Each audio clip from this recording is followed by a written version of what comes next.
الحمد للہ والصلاة والسلام علی رسول اللہ اما بعد۔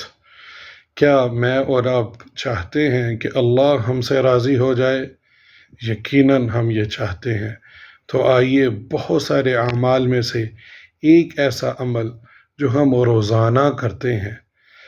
امام مسلم صحیح مسلم میں یہ حدیث لے کر آئے ہیں، ان انس بن مالک قال قال رسول اللہ صلی اللہ علیہ وسلم ان اللہ لیرضى عن العبد ان يأكل الأكلة فيحمد عليها او يشرب الشربة فيحمد عليها او كما قال صلاة والسلام، کہ اللہ سبحانہ و تعالیٰ اپنے بندے سے راضی ہوتا ہے جب کوئی کھانے کی چیزوں میں سے کچھ کھاتا ہے تو اس پر حمد بیان کرتا ہے، یعنی الحمدللہ کہتا ہے، اور پینے کی چیزوں میں سے کچھ پیتا ہے جیسے پانی، دودھ وغیرہ، تو اس پینے پر پھر اللہ کا حمد بیان کرتا ہے۔ اللہ اکبر!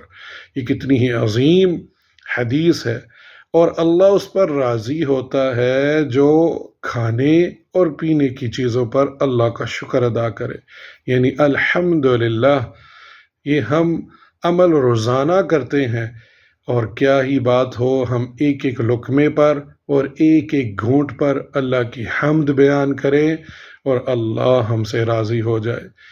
آئیے میں اور آپ ہم یہ عمل روزانہ کرتے ہیں، ایک ایک لقمے پر الحمدللہ اور ایک ایک گھونٹ پر الحمدللہ بولیں، تاکہ اللہ سبحانہ و تعالی ہم سے راضی ہو جائے۔